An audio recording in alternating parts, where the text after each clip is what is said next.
Hai. Selamat datang kembali di channel Min Donghua.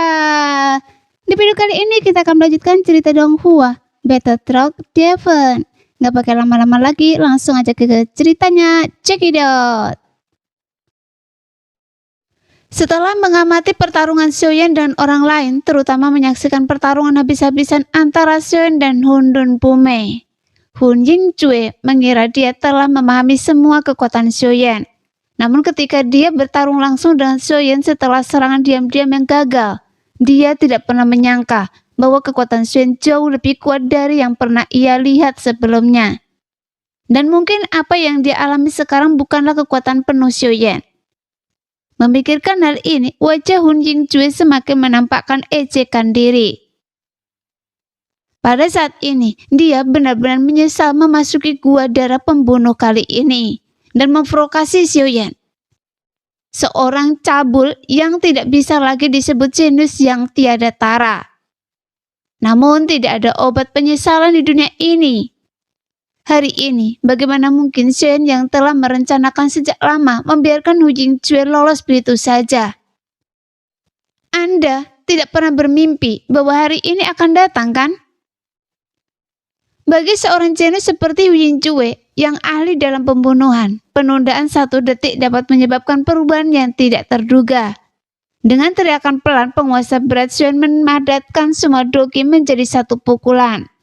Pada saat yang sama, Xiao Yi muncul dari kepala Xiaoyan atas sinyal Xiaoyan dan melemparkan serangkaian teratai api yang telah lama ditunggu.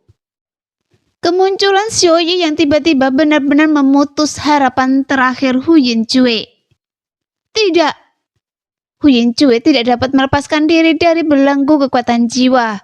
Pupil matanya menyusut berulang kali. Dia hanya dapat memusatkan sisa kekuatan tubuhnya pada belati untuk menari-nari di depannya dengan erat, berharap untuk memblokir pukulan fatal ini. Jelas, belati telah menjadi senjata eksklusif para pembunuh sejak zaman kuno. Meskipun pendek, ia dapat membunuh orang tanpa pertahanan. Namun, belati memiliki kelemahan fatal, yaitu hampir tidak mungkin menggunakannya untuk pertahanan. Ini mungkin salah satu alasan mengapa pembunuh itu mundur setelah serangan yang gagal. Di bawah serangan skala penuh Xiaoyan dan Xiao Yi, hasilnya tidak akan menegangkan. Belati dan penguasa berat itu bertabrakan hanya sesaat, dan Hu Yingcue merasakan sakit yang tajam di pergelangan tangannya. Kuku-kuku jarinya retak, darah mengalir keluar, dan belati itu terlepas dari tangannya. Kemudian, di bawah dampak kuat dari tebasan 1000 kaki tanpa bayangan, mata Hu Yingcue menjadi gelap. Tubuhnya terbang mundur mengenai perisai darah dan terpental dan keras. Menghadapi teratai api Xiao Yi yang luar biasa. Dengan teriakan melengking, Hu Yingcue berjuang di lautan api hanya beberapa kali, dan kemudian berubah menjadi tumpukan arang yang tertiup angin, dan tersebar di antara langit dan bumi. Hu Yingcue, jenius tak tertanding dari klan iblis jiwa, tewas di tangan Xiaoyan dan tewas di gua darah pembunuhan, hanya menyisakan cincin yang bersinar dan benda seperti token berwarna putih keperakan. Akhirnya, seorang jenius tak tertandingi mati lagi.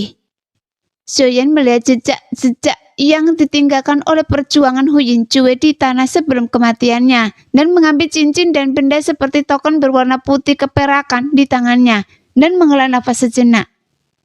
Sejauh ini, 2 dari 5 jenius tak tertandingi telah mati di tangan Xiaoyan. Meskipun Zhenjian tidak mati, dia tidak berbeda dengan tidak berguna. Dengan kata lain, 3 jenius tak tertandingi telah disingkirkan oleh Xiaoyan dalam ilusi ini. Pada saat ini, Xiaoyan tiba-tiba merasa bangga. Semua saudara dan teman di benua Doki, apakah kalian melihatnya? Saya Xiaoyan tidak hanya berhasil mencapai Dodi di benua Doki, tetapi juga menciptakan dunia saya sendiri di benua Dodi.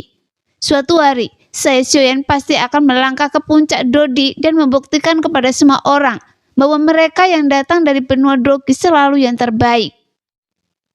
Xiaoyan penuh dengan kebanggaan dan tidak menyadari bahwa orang-orang yang datang di belakangnya berdiri di belakangnya dengan mata terbuka lebar.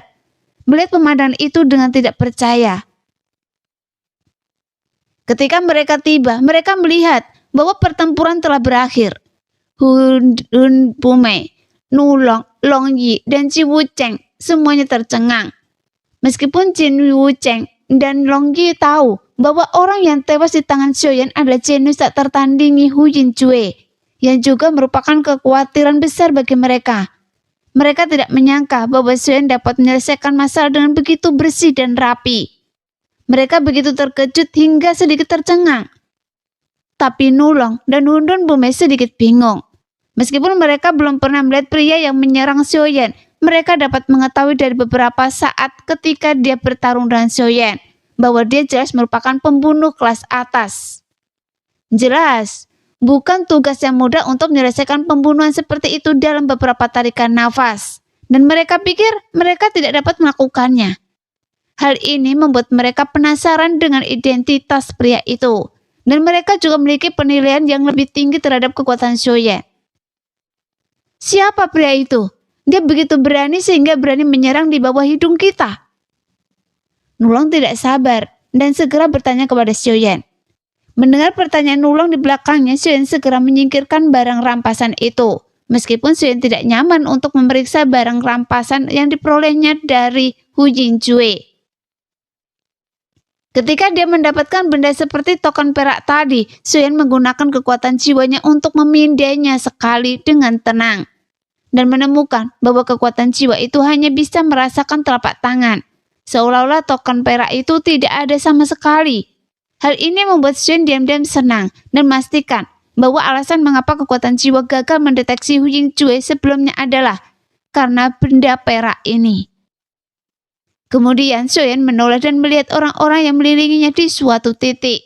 Dan dengan lembut mengucapkan 3 kata, Hun Yinjue. Setelah mendapatkan konfirmasi, Jing Wuchen dan Long Yi tidak bisa menahan diri untuk tidak bersorak. Dan Nulong dan Hundun Bume yang telah berubah menjadi bentuk manusia berseru. Apa? Pada saat yang sama, dia menatap Xiaoyan dengan tatapan seperti pisau dan sama sekali tidak mempercayai apa yang didengarnya. Karena bagi mereka sungguh lelucon. Orang yang terbakar oleh api surgawi tanpa meninggalkan sisa apapun itu sebenarnya ada Hu Yinjue.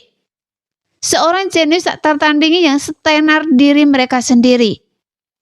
Jadi mereka berkata, jangan menyombongkan diri seperti ini jika ingin menghargai diri sendiri. Saya tidak perlu bercanda dengan Anda. Saya juga tidak perlu menggunakan ini untuk membuat diri saya terkenal. Apakah Hu Yinjue sudah mati atau belum? Kita akan dapat memastikannya saat ilusi itu berakhir. Melihat Nulong dan Hundun Bume tidak mempercayainya, Xiaoyan merentangkan tangannya tanpa daya. Saya rasa kalian semua seharusnya sudah tahu sekarang bahwa saya menahan diri saat melawan saudara Hundun. Sebenarnya saya hanya ingin memancing Hu Yinjue keluar. Saudara Hundun, pertama-tama saya ingin meminta maaf karena telah mengganggu Anda dalam pertempuran. Bukannya saya meremehkan saudara Hundun, hanya saja Hu Yinjue bertekad untuk membunuh saya dan dia telah mencoba yang terbaik untuk menyerang saya secara diam-diam beberapa kali. Orang ini sangat ahli dalam serangan diam-diam dan pembunuhan. Jika saya tidak menyingkirkannya, saya benar-benar tidak bisa merasa tenang. Melihat wajah Hundun Bume yang tiba-tiba menunjukkan kemarahan setelah pertempuran, ketika dia mengakui bahwa dia terganggu dalam pertempuran dengannya, Xiaoyan tersenyum pahit dan menjelaskan dengan nada meminta maaf. Bagaimanapun dia tidak ingin Hundun Bume berpikir bahwa dia terang-terangan meremehkan Hundun Bume, yang akan menyebabkan Hundun Bume memiliki dendam. Sehingga mempengaruhi Hundun Bume untuk bergabung dengan timnya untuk memburu kura-kura hati ungu. Lagi pula kura-kura hati ungu terkait dengan fondasi apakah klan Xiao dapat bangkit dengan cepat. Jadi dia bertekad untuk mendapatkannya. Dengan matanya tertuju pada Xiaoyan, Hundun Bume melihat bahwa ekspresi Xiaoyan tidak tampak palsu. Dan apa yang dia katakan masuk akal. Jadi dia mengangguk sedikit dan menahan amarahnya. Namun itu hanya anggukan kecil dan amarahnya tertahan. Dia masih menatap Xiaoyan dengan curiga dan tidak percaya bahwa orang yang dibunuh Xiaoyan adalah Hu Yinjue. Bagaimanapun, Hu Yunjue adalah salah satu jenius tak tertandingi yang setenar dia. Jadi bagaimana mungkin ada orang yang mengatakan bahwa dia bisa membunuhnya? Bahkan Nulong menatap Hundun Pume, dan setelah melihat tatapan Hundun Pume, dia melengkungkan bibirnya dan menggelengkan kepalanya, juga mengungkapkan ketidakpercayaan yang besar. Melihat bahwa Hundun Pume dan Nulong sama-sama mengungkapkan ketidakpercayaan mereka atas pembunuhannya terhadap Hu Yunjue, Xiaoyan tersenyum pahit dalam hatinya dan berkata, "Pikirkanlah, dengan kekuatan saya untuk melawan saudara Hundun, saya masih perlu sangat berhati-hati dan waspada, dan bahkan menggunakan luka untuk memikat lawan saya. Mungkinkah itu seorang master biasa? Selain Hu Yunjue, seorang jenius tak tertandingi yang pandai membunuh, siapa lagi yang bisa?" Melihat bahwa keduanya masih belum terlihat sangat yakin, Xiaoyan berkata dengan sabar, "Jika Anda masih tidak percaya, Anda dapat memikirkan detail pertempuran ini dengan hati-hati dan memikirkan dari sudut pandang Anda. Dengan kekuatan saya, apakah saya perlu menyombongkan diri?" Alasan mengapa Xiaoyan harus membuktikan bahwa orang yang dia bunuh adalah Hu Yunjue adalah karena dia tidak berdaya. Jika dia tidak dapat membuktikan bahwa orang yang dia bunuh adalah Hu Yunjue, Xiaoyan akan dianggap sebagai orang yang suka membual dan penjahat yang mencari ketenaran. Ini adalah masalah karakter seseorang yang berbeda dengan kurangnya kekuatan dan akan dibenci oleh orang lain. Setelah Xiaoyan mengingatkannya, Nulong dan Hundun Pume tergerak dalam hati mereka dan mulai memutar ulang semua yang terjadi sebelumnya dalam pikiran mereka. Saat mereka menempatkan diri mereka pada posisi pihak lain, mereka tidak dapat menahan diri untuk menarik napas dalam-dalam. Semakin mereka memikirkannya, semakin mereka menjadi takut. Jika mereka bertarung melawan seorang jenius tak tertandingi dengan nama yang sama, apakah mereka masih dapat mengalihkan perhatian mereka untuk merasakan segala sesuatu di sekitar mereka? Apakah mereka masih dapat merencanakan pertempuran mereka dengan hati-hati saat bertarung? Bahkan, jika mereka bisa, apakah mereka berani menghabiskan semangat juang dan kekuatan jiwa mereka? Mengambil resiko dipukul oleh lawan mereka dan mengirim tubuh mereka yang kelelahan ke depan seorang pembunuh kelas 1. Bahkan jika mereka memiliki ramuan ajaib seperti yang dimiliki bocah itu, yang dapat langsung memulihkan semangat juang mereka, apakah mereka dapat memblokir serangan kekuatan penuh pembunuh yang kuat itu dari belakang? Bahkan jika mereka berhasil memblokir serangan penuh kekuatan si pembunuh, apakah mereka akan mampu menghindari atau menahan gerakan membunuh aneh si pembunuh tepat pada saat mereka lengah? Mungkin Hundun Pume bisa melakukannya dengan kepertahanannya yang tidak normal, tetapi Nulong tidak berani mengatakannya dengan enteng. Jika ketika si pembunuh mundur dengan tegas setelah serangan yang melesat, dan kecepatannya secepat hantu, apakah mereka dapat mencegatnya? Selain itu, ketika kekuatan jiwanya hampir habis, mengapa anak ini masih bisa meletakkan perisai raksasa berdarah itu? Mengapa dia masih bisa menggunakan keterampilan bertarung jiwa? Seberapa kuat kekuatan jiwanya? Dalam serangkaian pertanyaan pada diri sendiri, tidak banyak pertanyaan yang bisa dijawab keduanya tanpa ragu-ragu. Semua ini membuat keduanya terkejut dengan kekuatan Xiaoyan. Pada saat yang sama, mereka percaya dalam hati mereka bahwa klaim Xiaoyan tentang pembunuh Hu Yunjue jelas bukan bualan. Karena orang dengan kekuatan seperti Xiaoyan benar-benar tidak perlu mengadakan bualan seperti itu untuk mengangkat diri sendiri. Pada saat ini, Hundun Pume merasa sedikit getir ketika dia memikirkan kekuatan Xiaoyan yang luar biasa kuat, yang jauh melampaui imajinasinya. Sedikit rasa malu muncul di wajahnya. Dia pikir itu konyol karena dia berulang kali mengatakan bahwa Xiaoyan bukanlah lawannya. Sekarang tampaknya itu telah menjadi lelucon. Dia menatap Xiaoyan dan membuka mulutnya, tetapi akhirnya dia tidak mengatakan apa-apa. Sepertinya memang seperti yang Anda katakan dengan kekuatan Anda. Anda benar-benar tidak perlu menyombongkan diri. Nulong yang lugas mengangguk setuju dengan apa yang dikatakan Xiaoyan, lalu menelan ludahnya berhenti sejenak dan berkata terus terang, Saya minta maaf atas penghinaan saya sebelumnya pada Anda. Tidak dapat disangka bahwa Anda pasti memiliki kekuatan untuk berdiri bahu-membahu dengan kami. Saudara Nulong, Anda terlalu baik dan menyanjung. Mata Xiaoyan bersinar dengan kilatan cahaya pada kejujuran Nulong. Jadi dia berkata dengan rendah hati, dan kesukaannya pada Nulong bergelipat ganda.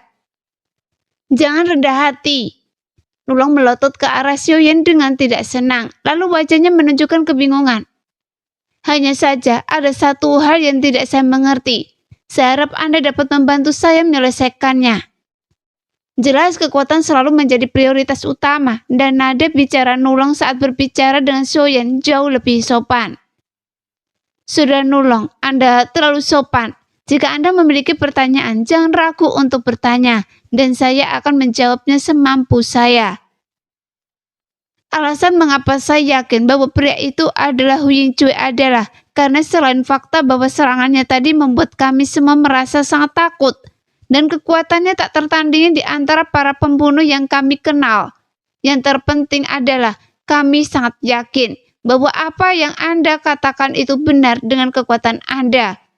Namun Hu Yingcui diakui oleh seluruh benua sebagai seorang jenius yang tak tertandingi, yang setenar kami. Meskipun ia ahli dalam pembunuhan, kekuatan tempur langsungnya mungkin sedikit lebih lemah dari kami. Namun ia tetap terbunuh dengan bersih oleh Anda, bahkan ketika Anda belum dalam masalah keemasan Anda. Tampaknya ia tidak pantas mendapatkan reputasi itu. Nulong menatap Xiaoyan dan berbicara seperti untayan mutiara, dan Hundun Bume juga menatap Xiaoyan dengan ekspresi ingin tahu. Bagaimanapun mereka diakui sebagai jenius tak tertandingi dari generasi muda oleh seluruh benua. Meskipun mereka memiliki kekuatan mereka sendiri, kekuatan tempur mereka secara keseluruhan pasti tidak akan terlalu berbeda. Jika mereka dengan mudah dibunuh oleh Xiaoyan hanya dalam beberapa gerakan, dengan kemampuan kecil ini, apakah mereka masih bisa disebut jenius tak tertandingi? Jadi begitu. Shen tiba-tiba menyadari dan kemudian dia merinci situasi beberapa pertempuran dengan Hu Yingcui. Apa? Dengan kekuatan Anda telah berada dalam bahaya berkali-kali. Tapi ini pertama kalinya Anda melihat sosoknya.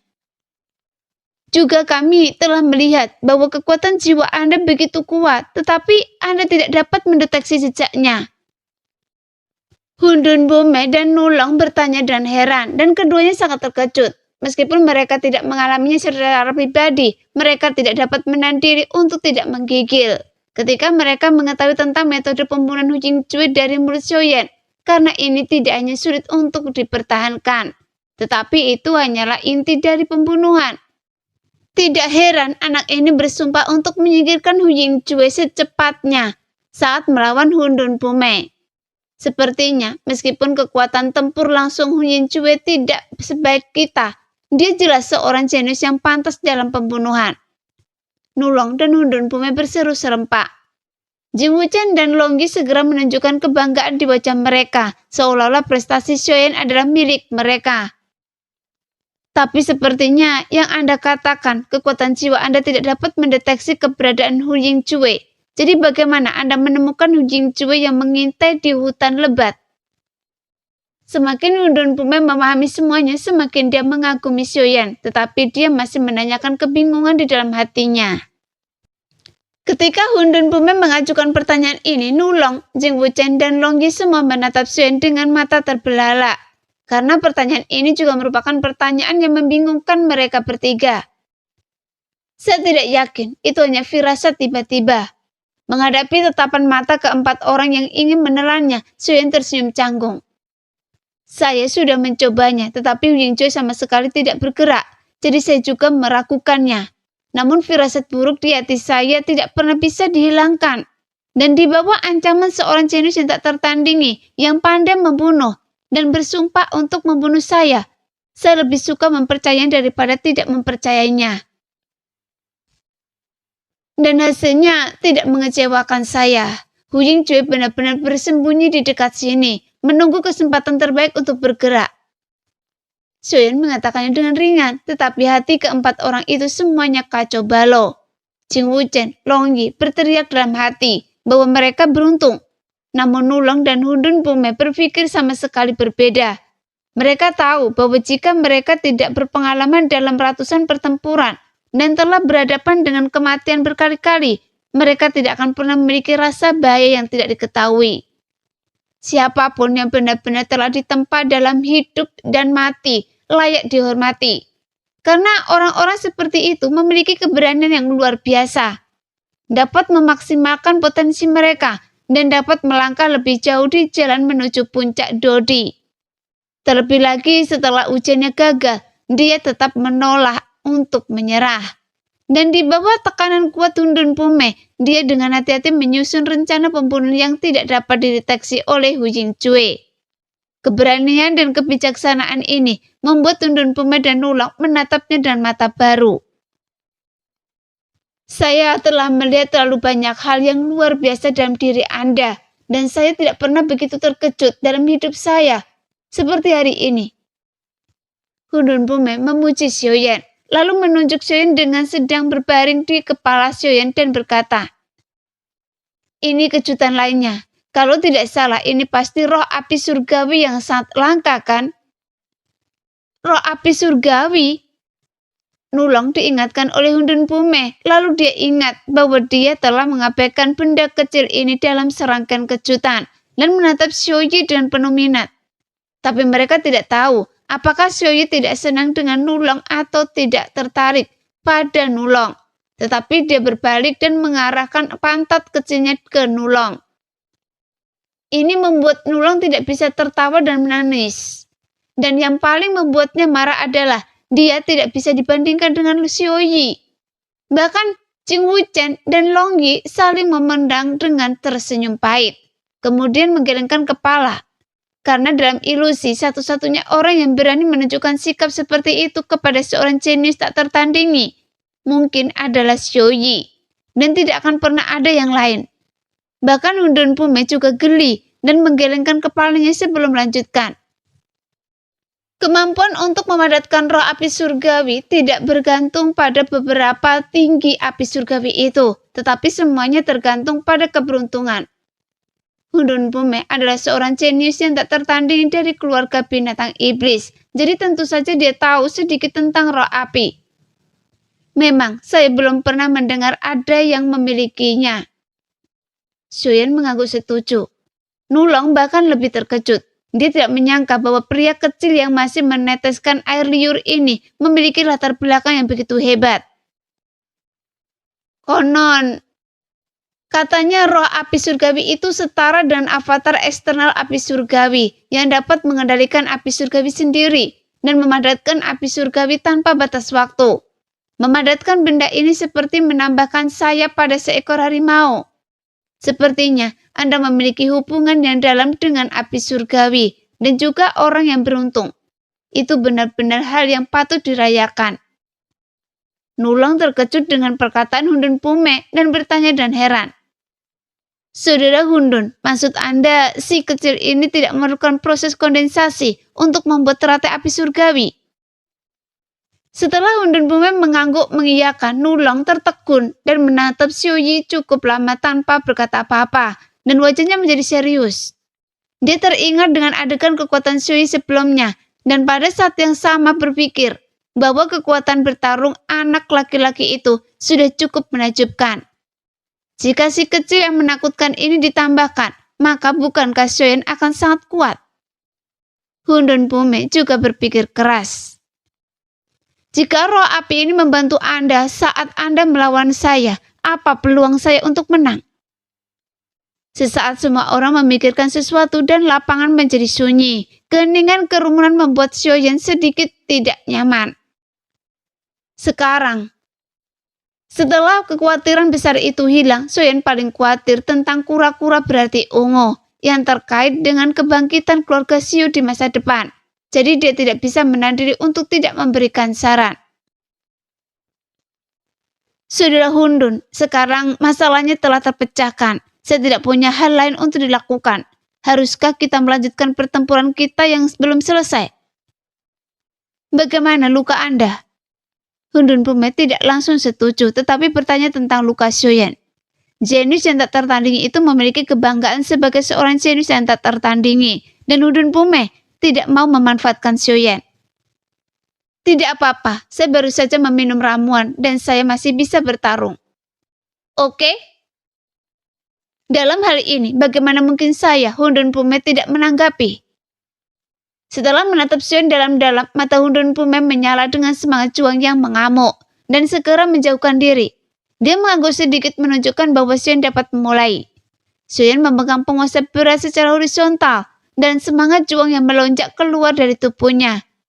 Nulong, Long Yi, dan Ji Wuchen segera bubar dan mundur beberapa mil, memberi ruang bagi keduanya untuk bertarung. Nulong menatap Xiaoyan yang momentumnya semakin kuat di lapangan. Dia mendesah dalam hatinya. Sialan, saya sangat terkejut tadi karena aku menanyakan ini dan itu. Mengapa saya lupa menanyakan nama anak ini? Orang yang luar biasa seperti itu jelas bukan orang yang tidak dikenal. Setelah pertempuran ini berakhir, saya harus bertanya dengan jelas. Pada saat ini, Hundun Pume langsung berubah menjadi tubuh aslinya dan meraung. Elemen tanah membentuk baju besi raksasa yang membungkus seluruh tubuhnya dan erat. Kemudian, dia menyerang Xiaoyan terlebih dahulu, karena dia sudah menganggap Xiaoyan sebagai lawan yang kuat. Hundun Pume tentu saja tidak akan meremehkan Xiaoyan lagi. Dia menyerang dengan seluruh kekuatannya, dan keempat kukunya memercikkan asap besar. Dia mendekati Xiaoyan dengan momentum yang tak terhentikan. Penindasan. Tubuh kekosongan seperti gunung kecil datang dengan kekuatan tanah longsor. Kebanggaan dari jiwa yang tak terkalahkan dalam darah Raja Binatang Iblis yang telah terkumpul selama puluhan ribu atau bahkan ratusan ribu tahun bagaikan embusan angin. Dan pertama-tama menyerbu ke dalam pikiran Xiaoyan, membuat Xiaoyan merasa bahwa bernafas menjadi sedikit sulit dan tubuhnya menjadi lamban. Saya tidak menyangka bahwa aura yang diadu oleh kemuliaan garis keturunan dapat digunakan dengan cara ini yang dapat membuat orang kuat sebelum bertarung. Hati Xiaoyan bergetar. Dalam benaknya dia teringat pada adegan dirinya sendiri yang masih lemah di dunia Doqi, diinjak-injak di bawah kaki Sekte Yunlan. Dia juga dipenuhi dengan kebencian dan mata yang tak terhitung jumlahnya dari klan Xiao yang mengharapkannya untuk memimpin ras untuk bangkit. Dan dia segera bangkit dengan semangat juang yang tak ada habisnya. Semangat juang melonjak di dadanya, berubah menjadi raungan dan melolong ke langit. Xiaoyan mengguncang tubuhnya dan menyingkirkan pengekangan tak terlihat di aura Hundun Pume, melambaikan penguasa berat untuk menghadapinya. Anak baik, Anda menyingkirkannya jauh lebih cepat dari yang saya kira, dan tekad Anda luar biasa kuat. Sentuhan kekaguman melintas di mata Hundun, dan dia tidak melambat, dan bertabrakan keras dengan Xiaoyan. Dalam raungan yang mekakkan telinga, tubuh Hundun Pume berdiri diam, dan Xiaoyan mundur beberapa langkah. Tampaknya bahkan jika Xiaoyan menggunakan semua kekuatannya, dia masih sedikit lebih rendah dari tubuh asli Hundun dalam hal kekuatan. Namun Xiaoyan tidak tertekan karena ini, karena apa yang harus disesalinya. Sebagai manusia, bukankah normal untuk menjadi sedikit lebih lemah dari tubuh asli Raja Binatang Iblis? Tidak, menurut pendapat Nulong itu sama sekali tidak normal. Seorang manusia yang kekuatannya hanya sedikit lebih rendah dari tubuh asli Raja Binatang Iblis terlalu abnormal. Nulong bahkan meragukan apakah dia akan lebih kuat dari Xiaoyan setelah transformasi binatangnya. Xiaoyan mendengus dingin, lalu memutar tubuhnya di udara, menghindari tanduk raksasa yang ditusuk oleh Hundun, dan pelan mengangkat penguasa berat.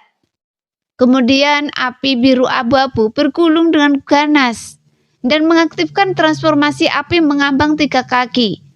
Segera lautan api mengamuk, dan panas yang bergulung langsung memenuhi ruang beberapa mil di sekitar Hundun. Membakar baju besi bumi di tubuhnya menjadi sedikit merah, dan suhu yang meningkat dengan cepat membuat 3 orang untuk menonton pertempuran berubah warna, karena wajah Hundun menunjukkan ekspresi yang sangat bingung. Anda tahu bahwa tubuh asli saya kebal terhadap pedang dan api, tetapi Anda masih menggunakan keterampilan bertarung jarak jauh untuk menyebarkan kekuatan Anda. Jika dia tidak tahu bahwa kekuatan dan pengalaman bertarung Xiaoyan yang luar biasa, Hun Dun Pume pasti akan memarahi Xiaoyan karena menjadi idiot. Namun setelah insiden dengan Hun Yingcue dan Hun Dun Pume tidak berani dengan mudah menarik kesimpulan tentang tindakan Xiaoyan, dia hanya merutkan kening dengan erat. Tentu saja saya mengerti prinsip menghancurkan permukaan dengan satu titik. Dan saya sudah tahu dan membuktikan bahwa itu adalah satu-satunya cara yang efektif untuk menghadapi Anda sejak lama. Xiaoyan melihat kebingungan Hun Dun Pume dan tersenyum. Saya pasti punya alasan untuk melakukan ini. Sosok Xiaoyan perlahan menghilang dalam kobaran api sambil tertawa. Tidak bagus. Hun Dun Pume merasa tidak enak setelah kehilangan sosok Xiaoyan. Kobaran api di depannya membumbung tinggi ke langit dan sulit untuk melihat jauh terlebih dahulu. Suhu meningkat dengan cepat di bawah kobaran api surgawi dan udara yang terdistorsi membuatnya semakin sulit untuk menemukan sosok Xiaoyan. Pada saat ini, Hun Dun Pume akhirnya mengerti tujuan dari keterampilan bertarung jarak jauh Xiaoyan. Sayangnya sudah terlambat. 1000 kaki tanpa bayangan. Dengan teriakan keras, sosok Xiaoyan menjadi beberapa kali lebih cepat di bawah kepakan sayap tulangnya. Ketika teriakan itu jatuh, dia sudah muncul di atas kepala Hun Dun Pume dan penguasa beratnya menghancurkan akar tanduk raksasanya dengan keras. Meskipun tanduk raksasa adalah bagian terkeras dari tubuh sejati Hun Dun Pume, tetapi bagian terkeras biasanya adalah yang paling rapuh, terutama akarnya. Dengan suara raungan keras, Hun Dun Pume menghentakkan kakinya karena kesakitan dan menggunakan seluruh kekuatannya untuk melemparkan perisai roh pertempuran untuk mengejutkan Xiaoyan. Segera, riak-riak roh pertempuran yang tersebar membuat area di sekitar Hun Dun Pume beberapa kaki menjadi vakum, sehingga mustahil bagi api langit untuk mendekatinya. Tapi Xiaoyan mundur setelah satu pukulan dan sosoknya tersembunyi di lautan api lagi. Setelah api menyebar untuk waktu yang lama, tetapi Xiaoyan masih belum muncul. Dilihat dari situasinya, sepertinya Xiaoyan tidak berdaya melawan Hun Dun Pume, tetapi kenyataannya tidak demikian. Selain mengisolasi invasi api surgawi, Hun Dun Pume juga harus waspada terhadap serangan diam-diam Xiaoyan yang merajalela. Dia harus mempertahankan perisai doki, yang berarti dia harus menghabiskan banyak doki, yang membuat Hun Dun Pume mengeluh pahit. Terburu-buru keluar dan menjauh dari lautan api, namun bukannya Hun Dun Pume tidak pernah memikirkannya, tetapi ketika dia memikirkan kecepatan Xiaoyan, dia menyerah dan tidak bisa menahan diri untuk mengutuk dalam hatinya. Anak sialan, kapan Anda mempelajari trik ini? Itu hanya untuk menekan kelemahan saya dalam kecepatan lambat. Jelas Xiaoyan baru saja memahami metode pertarung ini. Dia mendapat inspirasi dari pembunuhan tersembunyi Hu Yingcue. Tetapi Hu Yingcue meminjam lingkungan, sementara Xiaoyan menciptakan lingkungan itu sendiri. Xiaoyan juga tahu bahwa lautan apinya tidak dapat menjebak Hun Dun Pume, tetapi dia sama sekali tidak khawatir tentang hal itu. Karena selama dia ada di sana dengan kecepatannya, kemanapun Hun Dun Pume bergegas keluar, lautan apinya tidak akan berhenti. Dan Hun Dun Pume tetap tidak akan dapat melarikan diri. Dan akhirnya akan kelelahan.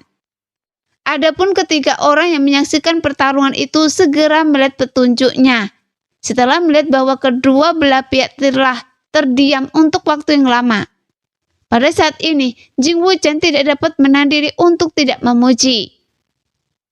Anda layak menjadi saudara Xiao. Setelah membunuh Hun Yingcue, duri dalam dagingnya, Anda mengubah gaya bertarung Anda yang sebelumnya dan berfokus untuk menguras semangat juangnya dan segera mengambil inisiatif dalam pertempuran.